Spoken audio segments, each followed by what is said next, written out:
don't think it'll take long. Hello, everybody. Thank you all for being here. So I do know some of you want to talk about some things that are not on topic for this. And I know that that is that teen takeover, the unauthorized gatherings. That will be afterwards. We're going to talk about why we're here first. We'll have questions. Questions will go in order. I'll call you out or point to you. They'll go in order. Then we'll have the operation as it relates to the teen takeovers and the unauthorized gatherings after that, okay? Everybody got that? Mm-hmm. All right. We're going to get ready to have Chief Shearbaum and the rest of the folks come on in. Everybody rolling. Thank you. Chief Shearbaum. Thank you, Director Spikes. Good afternoon, everyone.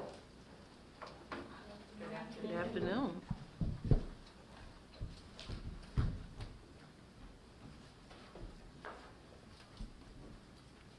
It's good to see everyone today. I always want to thank members of the media for being a strong conduit to the communities here in our city and for delivering important messages to your viewers, your listeners, and your readers. I'm privileged to be joined today by our Sheriff, Patrick Labatt, from Fulton County, our U.S. Attorney from the Northern District of Georgia, Mr. Hertzberg, as well as members of the FBI, the ATF, and South Fulton Police Department that is here today.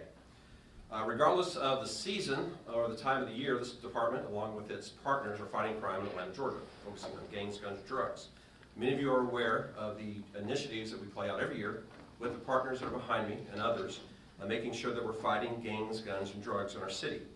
And these initiatives are not casting a wide net. We use scalpels of the law, scalpels of the Constitution, intelligence-led crime fighting, and the partnerships to make sure we're going after those individuals, doing certain things in the places of this city, of this county, and the region that can impact safety. Going after those that are likely to pull triggers in our neighborhood. And these individuals do not remain in Atlanta, Georgia.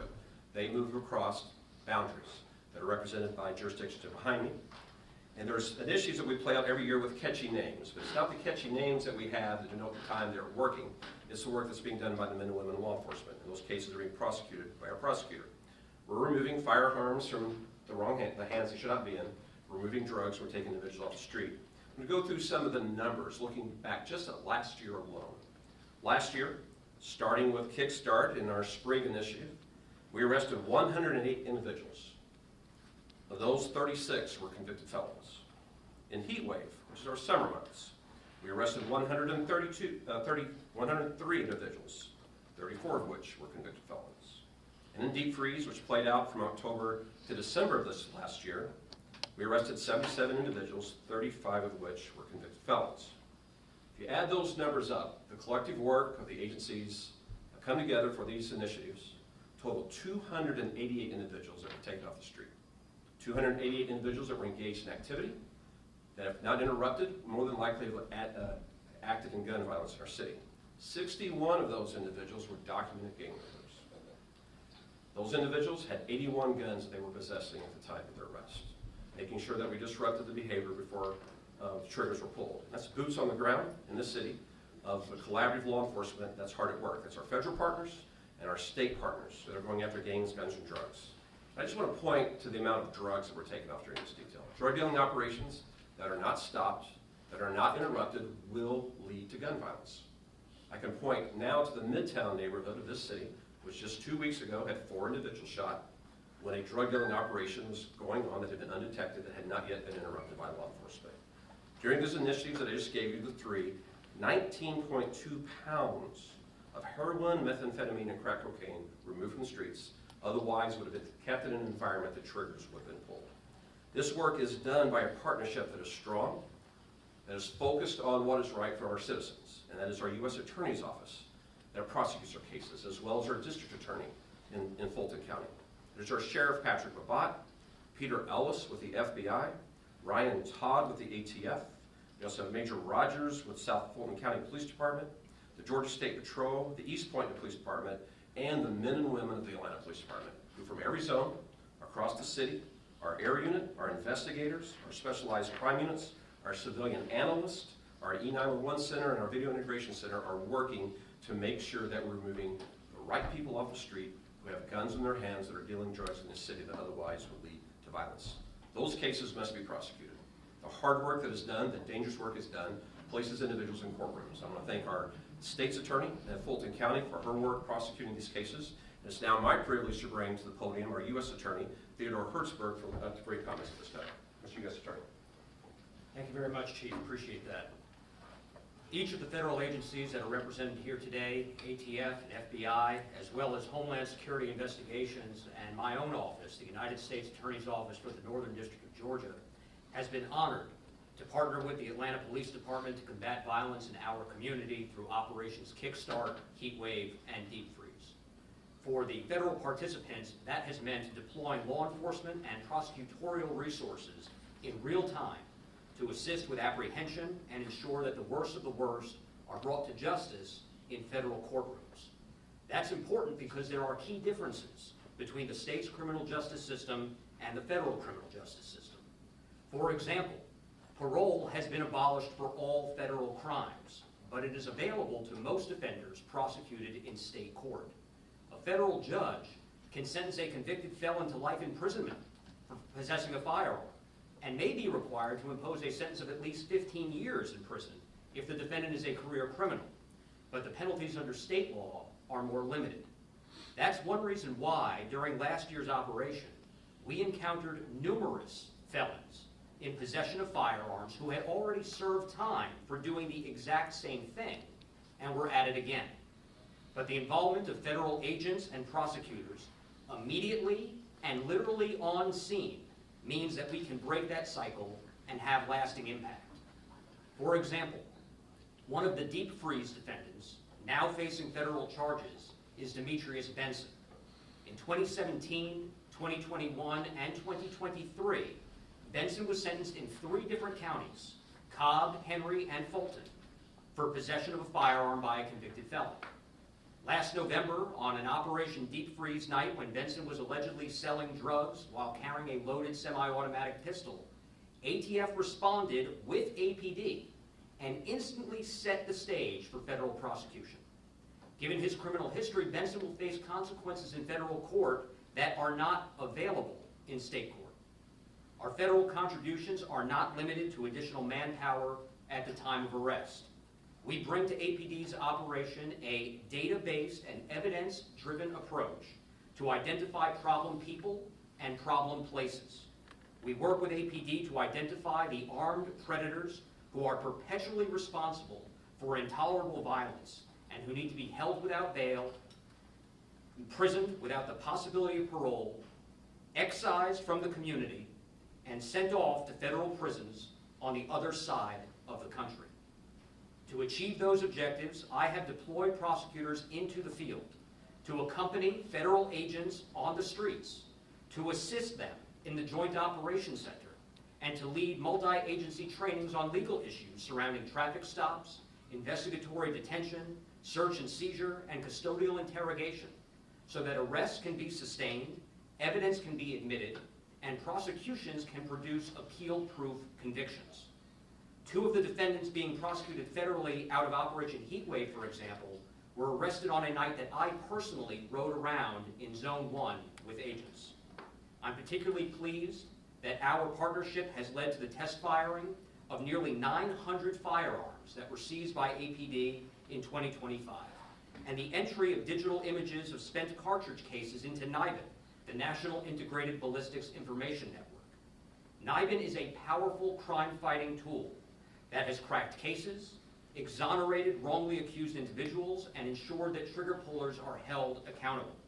For the first time, every gun seized during Operation Kickstart, Heatwave, and Deep Freeze that could be test-fired for NIBIN was test-fired for NIBIN in 2025.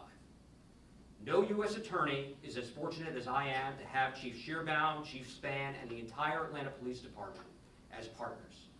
Regrettably, in other parts of the country, there is tension between federal and local authorities, but that is not the case in North Georgia generally, and it is certainly not the case here in the city of Atlanta. All of us here today are committed to keeping Atlanta safe, and our community is blessed to be served by law enforcement professionals who work so well together to realize that goal.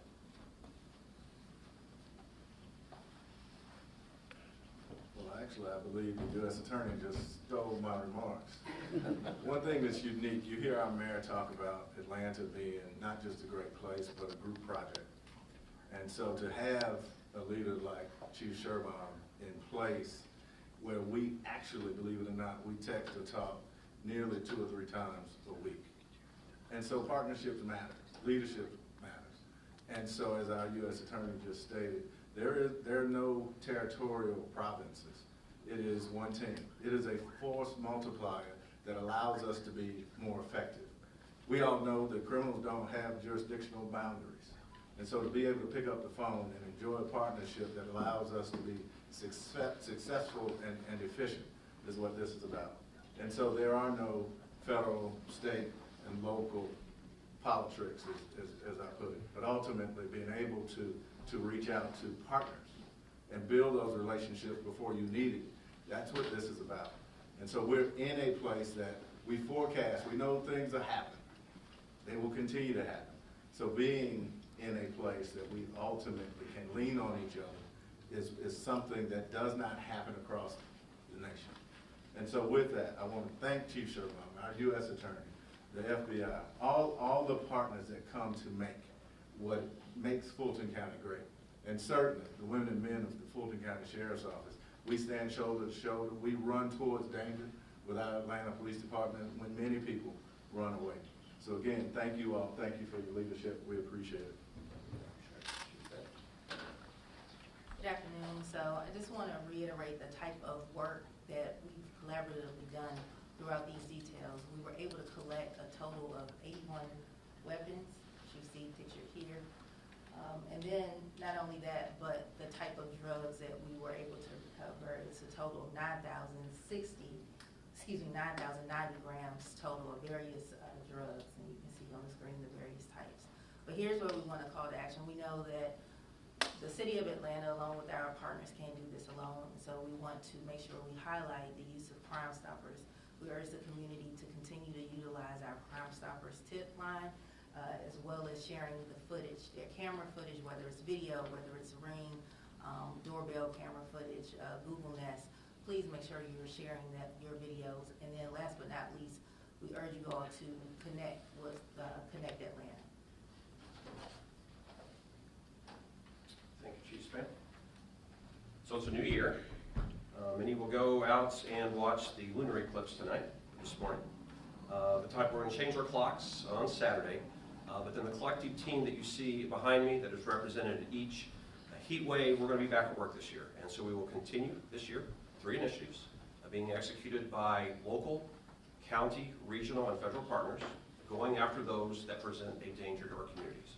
If you're a drug dealer in this region, if you're a gang member in this region using that gang affiliation to further crime, or you are possessing guns illegally, you're eventually going to meet Heat Wave, Kickstart, Fall Frontier. We're going to be there. And you're going to be aggressively prosecuted if you decide to commit crimes here. Again, I want to thank our partners, our U.S. Attorney, our Sheriff, the ATF, the FBI, South Fulton, the Georgia State Patrol, the District Attorney of Fulton County, everyone that believes in doing the mission to keep Atlanta, Georgia safe. And I just want to again thank the men and women of the Atlanta Police Department. I see your work each and every day. I see the hard work you do each and every day for the city, and I'm very, very proud of you all. So we will take questions from members of our media. This time we can help you report this back to your viewers, listeners, and readers. All right, we're going to start over here with Brittany and move down. Hey, Chief.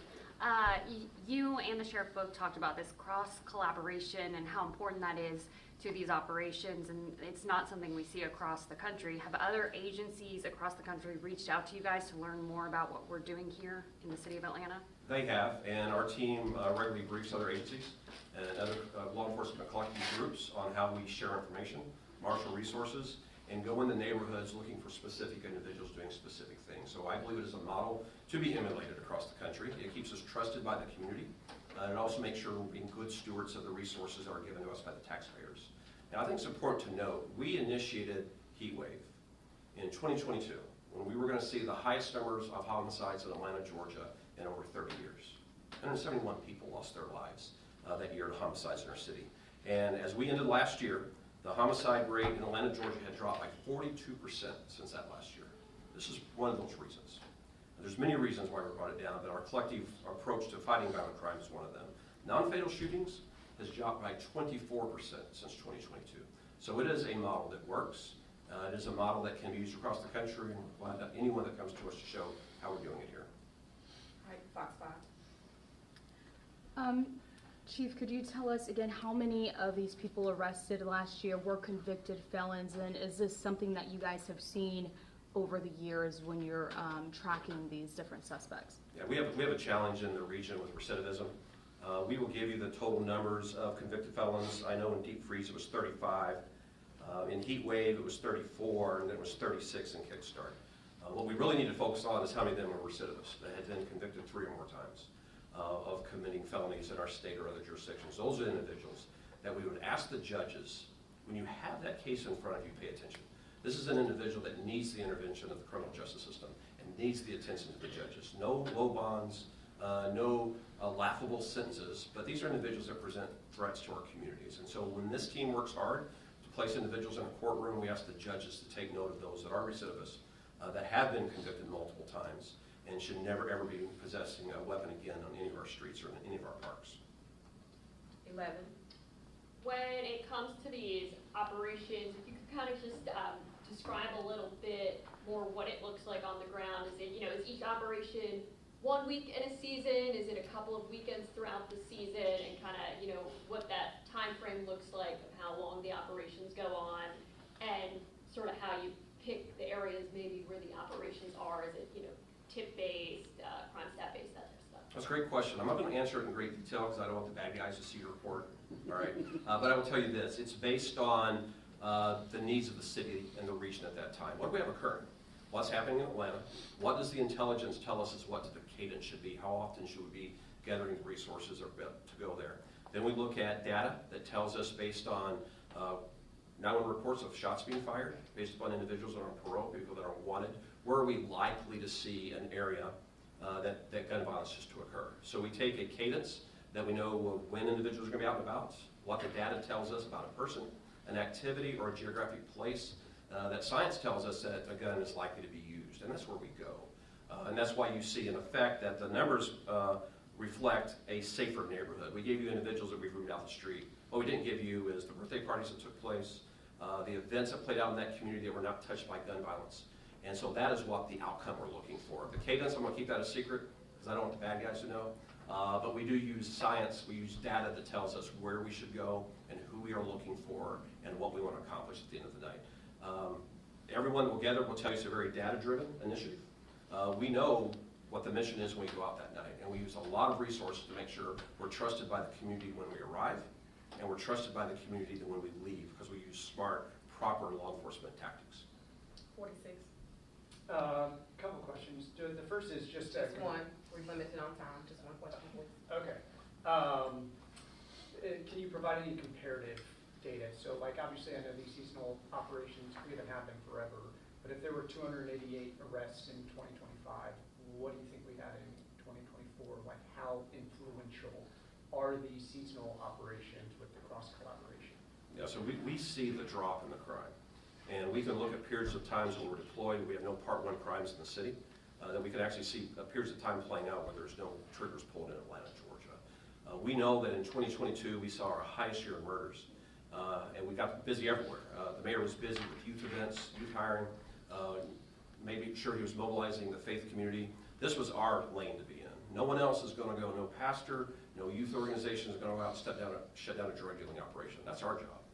And no one else is going to go out and shut down a organized group of gangs that are using that gang affiliation to bring about violence in our city. That is our job. So when we deploy, we can see an almost immediate impact of gun violence in that area, and we see the steady trend over the last 4 years that leads us to believe and know that we are making a difference. And that our deputies, our officers that are out in these neighborhoods putting their lives on the line are having a positive impact in the region. So Chief has a hard stop, everyone, so we're going to move to the next portion of the press conference, if you all don't mind. Jonathan, if you can change that slide. We're going to start off with this video from the weekend, Chief. And what we're watching is your officers, and I want to thank Sheriff LeBach for providing resources this weekend as well for the police department. We became aware approximately Thursday of last week of 4 takeovers that were planned inside the city limits. 4 events that were being promoted, asking juveniles and teenagers and young adults together. Those were in the West Highlands community, they were in the Vine City community, and they were along the East Side Trail of the Beltline.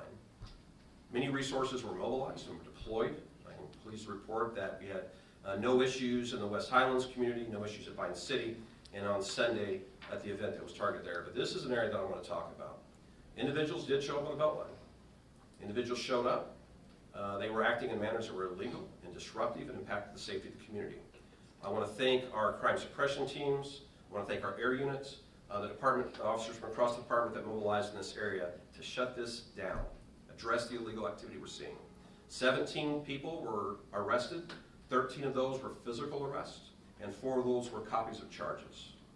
Of those 17 individuals arrested, we recovered 11 firearms that were present on the Beltline, possessed by individuals that were not legally allowed to possess them because of their age or because of the conduct they were conducting at the time they were arrested by our officers.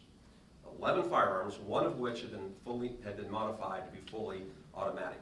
The charges ranged from curfew violations to aggravated assault, possession of a firearm in the commission of a felony, possession of a handgun by a person under the age of 18, theft by receiving a stolen firearm, obstruction, terroristic threats, reckless conduct, fleeing and attempting to elude, and possession of marijuana. Wherever these individuals try together, individuals that are going to cause harm in the city, they're going to meet the Atlanta Police Department. But these aren't the only arrests that are going to occur. We are actively working to identify those that organize the events. We're going to charge them with the appropriate charges. And parents who allow their children to be out unauthorized after the curfew, we're charging the parents as well. The youngest person we encountered, unaccompanied, was 13 years of age. 13 years of age. Individuals were arrested from Calhoun, Georgia, from Decatur, Georgia, Lithia Springs, Georgia, and Lithonia, Georgia, as well as teenagers and young adults that were here city residents. And we're going to continue to make sure that this illegal activity is addressed so citizens can enjoy their public spaces here in the city of Atlanta. And I just want everyone to know we take this seriously as Atlanta Police Department. I am so proud of our officers that went into the area. We're making arrests, quickly shut it down. Many of you have showed the videos on your various platforms of the citizens that were concerned or what they were seeing. But I hope you know the police department was there quickly. We were making an arrest. If anyone's going to come back out in the future, you're going to see the Atlanta Police Department again. We're a growing police department, and those officers are going to be in the neighborhoods where they're expected to be. Right, questions? We'll start on that side. Patrick? Yeah, I talked with like a host of one of these events. He doesn't consider himself an organizer, but he said, you know, we have these events for teens because we want a place for us to get together. It's in a public space. And then other people come in and they deflect and make it chaotic and they get violent, and that's the thing that we don't want. Do you believe that? From talking with the people that you've arrested, do you get a better understanding of what the intentions of these events are, and are they being kind of taken over, or is that the intent of it? We see individuals that are organizing wholesome events in our city, and a lot of them are partners with faith communities. They partner with the city of Atlanta. During Atlanta Public Schools spring break, we had additional centers open. We had a center open only in the evenings for individuals to come to in the city. We have our POW centers and our At Promise centers that are doing what you just described. That's who you partner with. Individuals that just call for those together with no organization, no adult supervision, nothing to do in a space we are looking at to see is that illegal. And we're looking at what other counties are charging. If you are trying to organize something like a street takeover, I'm going to use that as an example. We've been very successful in driving down street racing in our city because our county solicitor, Keith Gamage, is prosecuting people aggressively, and then we're arresting the individuals that organized it. If we believe there's a legal way to charge the organizers, and I spoke last Friday with the Solicitor General of Fulton County, we are going to do that. If you're asking someone to come to a church, a mosque, a synagogue, to a POW center for an event that is organized, that has something to do from a set time to a set time, that is organized. That's what we all expect to do. Asking people just to show up to take it over, that's where we believe there may be a violation of the law, and if that is in fact the case, we're going to charge you. Be responsible here in the city of Atlanta. 11. When it comes to, trying to be proactive from these things getting out of hand or stopping having them. You know, we've seen this happen on private property like the Battery, Atlantic Station, but the Beltline is something that's public. I guess, is there unique challenges when it comes to trying to enforce something like this on the Beltline versus maybe, you know, a private property like Atlantic Station can maybe do additional rules? And we're going to follow the law. Obviously, Atlantic Station is private property, and they have the ability to use their rights as a private property owner. The Beltline, that is part of the city. We have a broad range of city ordinances that we can enforce there, and we're going to enforce them. Disorderly conduct, the curfew, which is in place, a parent's responsibility to enforce the curfew. A parent who is not supervising their child's prescribed time will be charged by the Atlanta Police Department. We've done it already, we're going to continue to do so. So whatever the law allows us to do, we're going to do. But for this to be successful, we need everyone to do their part. Monitoring the children, having wholesome events, and that are well organized for individuals, not just calling for mayhem. Channel 5. Chief, we've seen these events, as mentioned at the Battery. We've also seen them at Atlantic Station. A lot of people want to know what exactly is this quote-unquote teen takeover, and do you know what the intent is with these young people holding these gatherings? Not sure what the intent is. I'll let you all interview the organizer and then tell you what they say it's going to be. We know what the outcome is.